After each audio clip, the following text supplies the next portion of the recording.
He's back. If I could play Eminem's music of like, the He's Back song, man, he's back. And he's better than ever.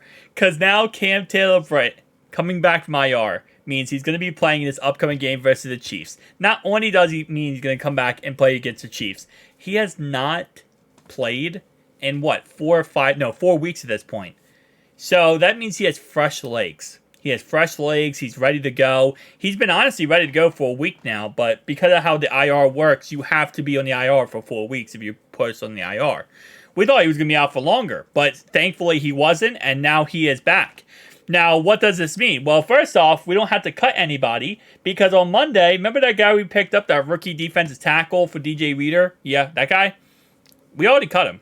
We cut him from our active roster, and now he's back on our practice squad.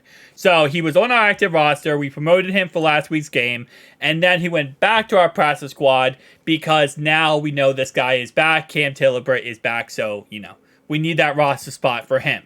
That's why, to the guy, should we pick up the Chargers defensive tackle? It would be great. It would be awesome to do that. Problem is, we just cut the guy we just signed to get Cam Taylor-Britt back. We needed that active roster spot. So that's the only problem with the idea of getting somebody else or picking anyone else up is you have to keep in mind, if we pick someone up, we have to cut somebody else. Okay? So every roster spot, one roster spot, now someone else has to be picked up.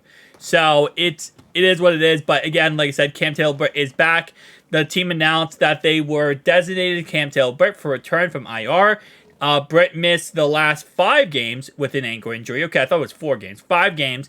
And can be added to the active roster at any point in the next 21 days. Now, he's been, looking good over the last, week or so. So he looks absolutely okay and like he's 100% ready to go, which is exactly what we need now for, this upcoming game versus the Chiefs. And then obviously the Browns game is we need 100% Cam Taylor-Britt back. If the Bengals want to activate Cam Taylor-Britt for this weekend's game against the Chiefs, they won't need to open up a roster spot. They waived defensive tackle Davis on Monday and re-signed him to their practice squad. So Davis is back again. Like I said, he's on the practice squad. If we do need defensive tackle depth, they'll go ahead and promote him to the active roster.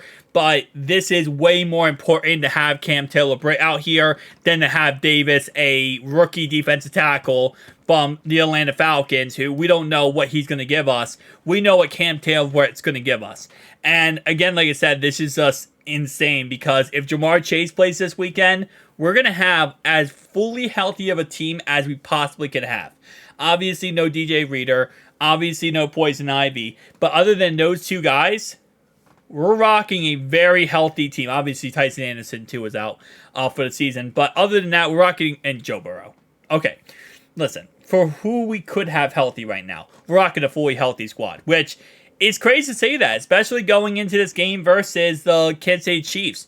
A very tough game against a very tough, conference opponent. And a win in this game doesn't put us in the playoffs, but it really pushes us toward the playoffs. And I'll say it like this, right? We have not been good against AFC North teams, right? We're 0-5. We could go 1-5 if we beat the Browns in 2 weeks. But we've been 8-2 versus AFC opponents in general. Right? Against the rest of the AFC, we're 8-2. Actually, no, that's the NFL, not AFC, sorry. Rest of the NFL, we're 8-2. If we can beat the Chiefs, we'll be 9-2 against non-AFC North opponents. If we beat the Browns, we'll be 1-5. Going into the playoffs, because at that point we're going to the playoffs to win those 2 games. Going into the playoffs, being 9-2 versus the NFL outside the AFC North is disgustingly good. That's disgustingly good. And especially for the fact that we might see Miami in our first playoff game. If they get the number 2 seed and Baltimore get number 1 seed, we're number 7 seed. We're going to see Miami first time. And if we're 9-2 versus non-AFC North teams, now we're playing Miami. We could beat them. We could beat them if we could do it versus non-AFC North teams. Problem then is, if we win that game, then we play Baltimore in divisional. And if we beat Cleveland, maybe we can beat Baltimore. Maybe we could beat Baltimore, There's crazier things that happen. And then if we beat Baltimore, championships is versus the Chiefs, the Jags, or the Browns or Steelers. You know, this would be an interesting championship weekend. I think the Chiefs would probably be the team, and then we'd have to beat the Chiefs again to get to the Super Bowl, just to get waxed up by the 49ers. But still, could get there. Although, losing to the 49ers for the third time in NFL history in the Super Bowl, that would be painful. Tell me down below your thoughts and opinions, guys. I'll see you guys next one. Peace out.